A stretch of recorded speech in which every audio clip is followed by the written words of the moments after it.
The second-string German goalkeeper, Uli Stein, has been sent home. He expected to be the #1 goalkeeper and wasn't very satisfied that Harald Schumacher had got the starting position. I'm not quite sure why, because Schumacher's been the #1 for the last 6 years.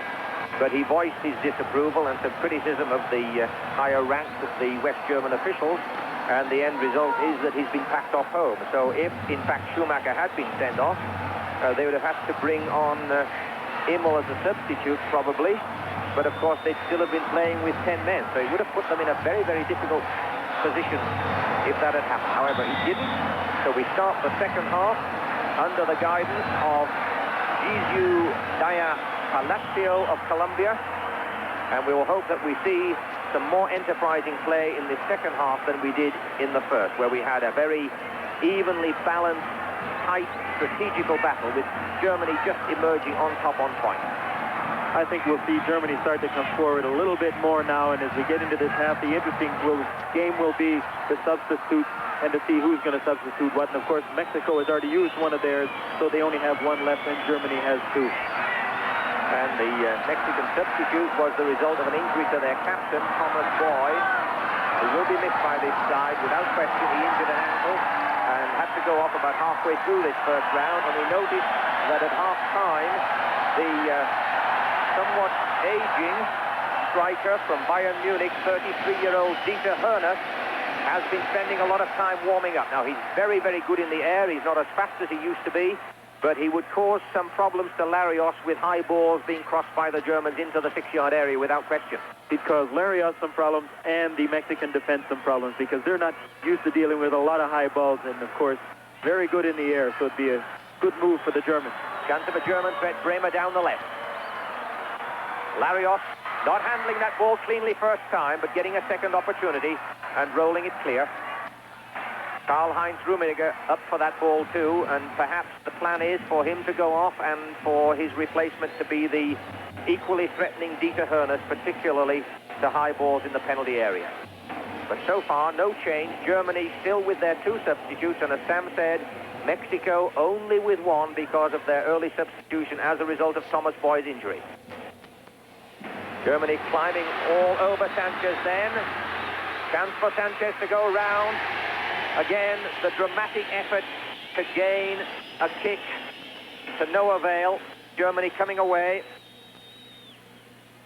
I think for Sanchez there, he's done it a couple of times now, taking that dive in the penalty box where he's had a chance to cross it. I think he'd be much better off just to try and cross the ball and see if he can cause the German team some problems that way.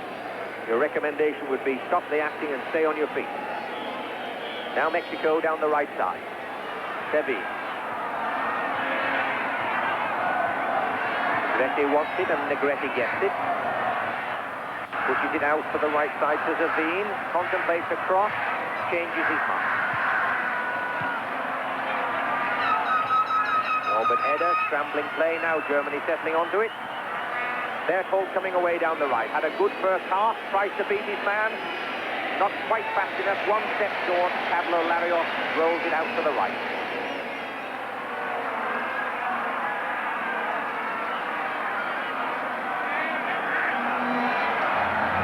Mexico still in their own half. Sanchez.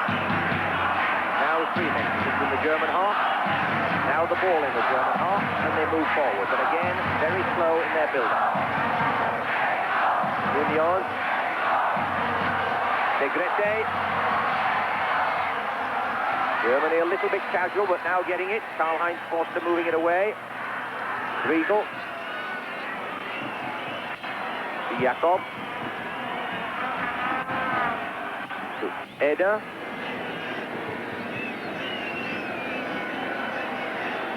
Karl-Heinz Forster looks around, finds Eder on the right.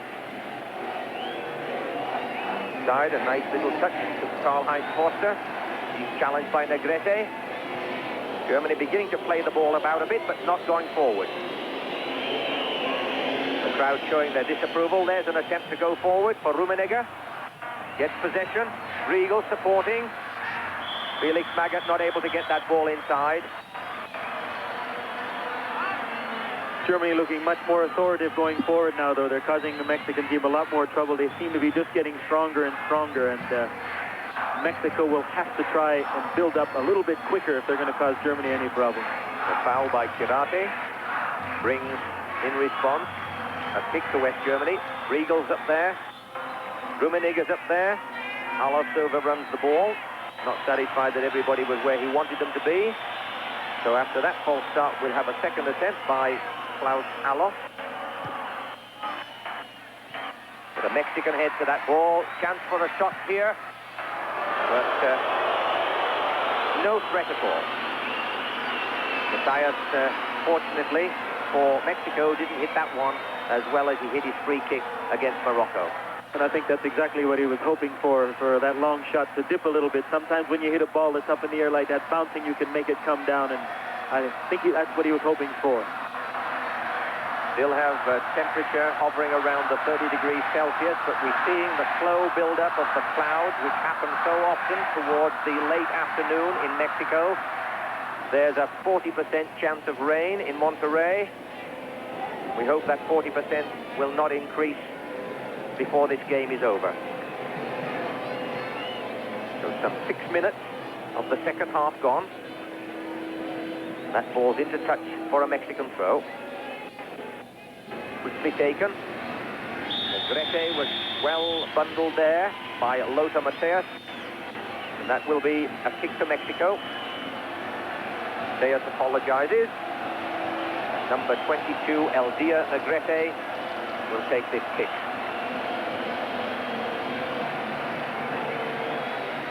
Got a great left foot, and Tony Schumacher knows this. 6 Mexicans in the penalty area. And that's a Mexican head to it, trying to head on. Germany weather the threat. But the crowd there almost had a chance to get excited. Well, the Mexican got a free header out of that one, which I'm really surprised at the German defense. And of course, it's Karate who scored a goal off a free kick and a header once in the opening game for Mexico. One of their best defensemen in the air, and came up to head that goal against Bulgaria. So Mexico certainly knowing when to put their good headers up into the area for that free kick. But it's Klaus Alof in possession.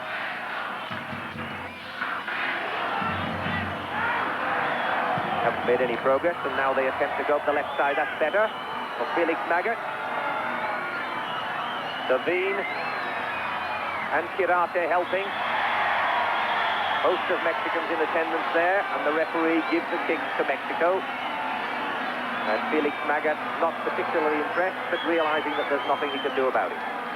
The kick to Mexico taken quickly to Servine. And Mexico continue their very slow build-up. Munoz. Across to De Los Cobos, who was the substitute for Mexico when Thomas Boy went off injured. Mexico now in the German half. Looking for Sanchez, but Karl-Heinz Forster hooks it away. They're told. Now continuing to move up the right.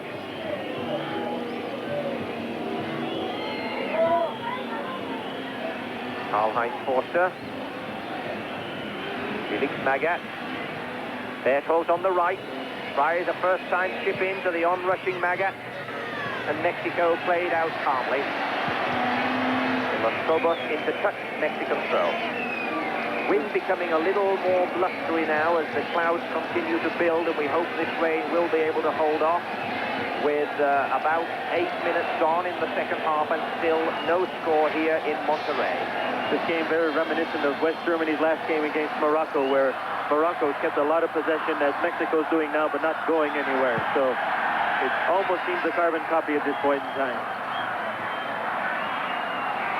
The prize at the end of this game, a game against France in the semi-finals. It would be the first time that Mexico had ever been in that position.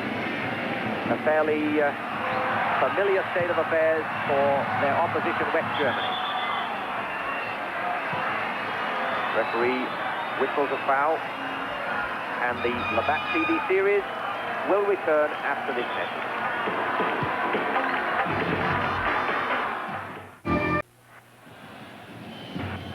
And we're back in Monterrey, and unfortunately, so far, with 10 minutes gone in the second half, our expectations have not been realized. nor have the expectations of this capacity crowd, because this is still a pedestrian game. Both sides very nervous as Hugo Sanchez is fouled by Karl-Heinz Forster. Forster marking Hugo Sanchez very tightly indeed, and gets the yellow card for his troubles there. It's just one for him, fortunately. And the other German players, Lothar Matthäus has a quick word with him. Be careful, Karl-Heinz. We want you to mark him tightly because he's dangerous, but we don't want to have you as a spectator. So the West German wall is being formed. Both sides, I think, exceptionally nervous still, don't want to take any chances. They're not prepared to push too many people up front. They're not prepared to come forward at speed because so much is at stake. And one would anticipate that the scoring of the first goal might turn this whole game around. But so far, it's been disappointing and pedestrian. And the chance now for Mexico to send this crowd delirious, because it's the result that matters most of all, and the Mexicans would be prepared to tolerate even 89 minutes of dull play if in the 90th minute their heroes could go ahead. But I think it's the waiting game. West Germany is probably a little bit better at the waiting game than Mexico is, and they just seem to have that little bit extra when they need it. Little chip by Negrete. Found the gap all right, but rather lamely finished. Almost fooled the West German defense there. They should have had a goal there, but a very lame finish from a promising start. It was a well-taken free kick. Everyone waiting for the shot, and he flips it over to the side to Negrete. Could have been a better shot. Maybe he needed to cut that one back, but a good chance for Mexico and a good free kick. One of the better ones that we've seen so far. Well, they've certainly had lots and lots of time to rehearse their play. They have been excused from their clubs. They have been able to train together 6-7 days a week, frequently twice a day. They've had 62 preparation matches, so they certainly should know each other's play. The only exception, in fact, is Hugo Sanchez, who, because of his Real Madrid duties, only played twice in this Mexican team in their 62 games. But he's such a talented player, he fits in very, very easily. And we see Kirate there, receiving a little bit of attention. And Karl-Heinz Rummenigge it will be who comes off, and the 33-year-old Dieter Hoeneß of Bayern Munich is coming on for his first start in World Cup '86. So they're obviously intending to put the Mexicans under pressure, particularly in the 6-yard area. Rummenigge off, Dieter Hoeneß on. It'll be interesting now to see if they do use him to his advantage, which, of course, in the air, he is very good. See if they start to knock some high balls in. But to do that, they have to get wide and cut some balls across so that Hoeneß can run onto them.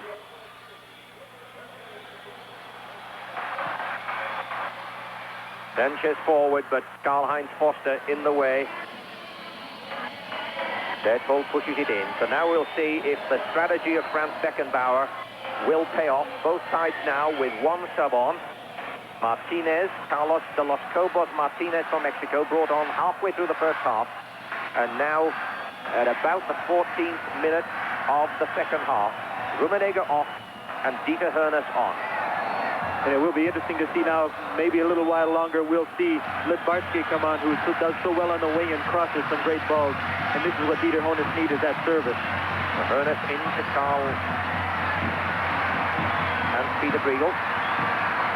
Mexico come away with it.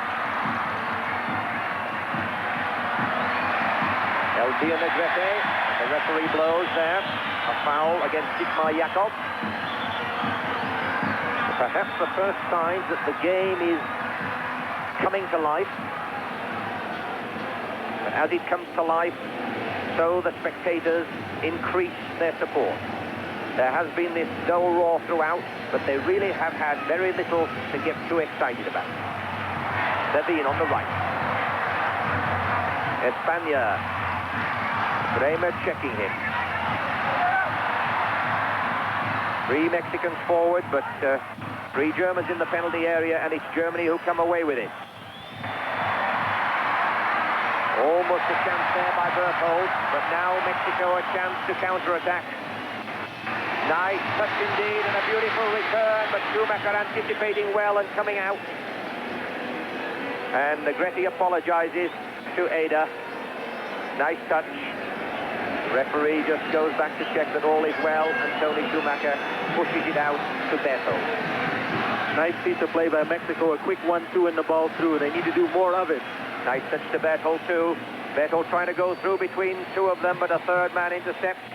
Have a little bit of all-in wrestling going on. Now a chance for De Los Cobos and Sanchez. Sanchez fouled. Evaded one tackle, but not quick enough to evade the second one.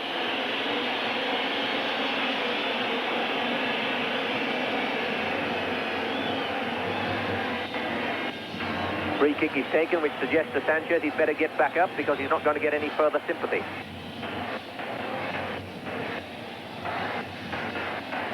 Sanchez forward now, having recovered. Espana on the right. Riegel challenging. Negrete tries to push that through again, but Riegel on hand to cut it off. Schumacher comes out to the edge of the area and is ignored. Riegel pushes that ball to Alof. Goes harmlessly to a Mexican, Servin. Magat is challenging. Servin under pressure and looks for help. Finds it in the form of Amador. Certainly this game increasing in intensity. Very slowly, but very surely. And it's Mexico that has picked up the pace of the game more than it has been the Germans. They almost look a little lackadaisical now, the German team.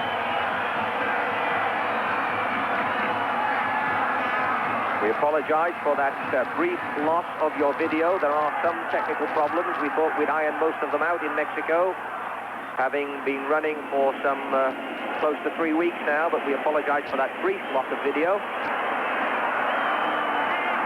Mexico in possession. The score still Mexico 0, West Germany 0.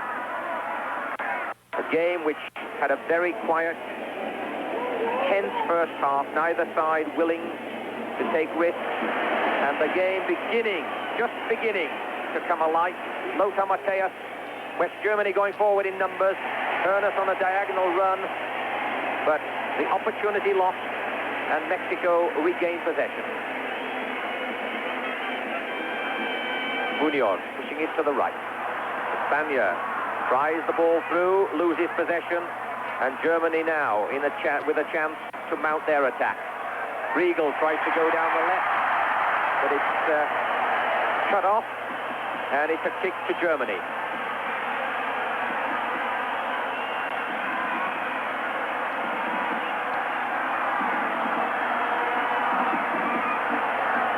So some signs that the game is improving, but the signs are not continuous by any means.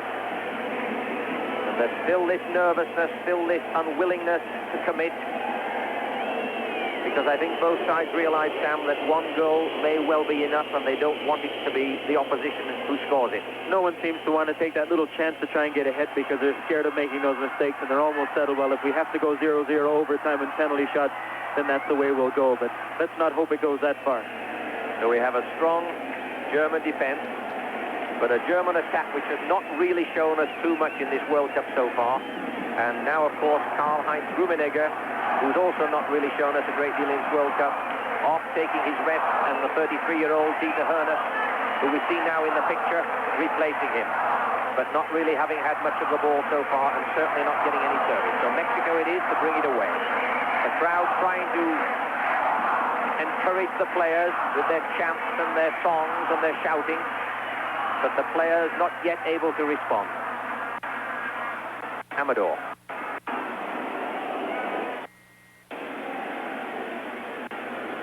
Almost gave the ball away. Still Mexican possession. De Los Cobos. Karl-Heinz Forster. To a Mexican. Negrete trying to do something with it. Now a chance for Berthold. But he's very badly obstructed there. And it's a beautiful action. Oh, incredible. A red card. Incredible decision. He gave him that decision. He was hauled and hauled down, and as he was held back by the Mexican player, he threw his arm at him, and I think that the referee thought that he was taking a punch at him.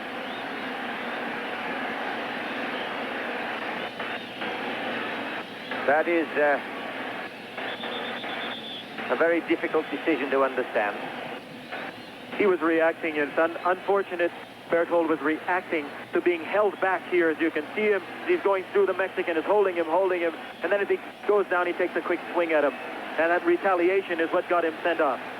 It was more or less an open-handed swing and a tap on the back of the head, like behave and be a good boy, but the referee took issue with it. And so Berthold is off. He was shown the red card, and now Germany are in trouble as Franz Beckenbauer, their coach, shows his disapproval. And Germany will play Mexico with 10 men for the next 25 minutes. And I think if I was Beckenbauer, I'd be very upset too, because, okay, there was a foul initially by Mexico. He retaliated, but I don't think it deserved a red card. He could have pulled a yellow card, but he went for that red card very quickly. Very unfortunate for West Germany. Now they're going to have to dig very deep. Kick to West Germany. Klaus Allofs to take. Now this may change the form of the game enormously, because West Germany have to face the fact of 25 minutes with 10 men. They can substitute, of course, but not to bring 11 men on, merely to change a player who's already on the field. They must play with a man short because of Berthold having been given his marching orders. Bremer now attacks, tries a long one, harmless. Now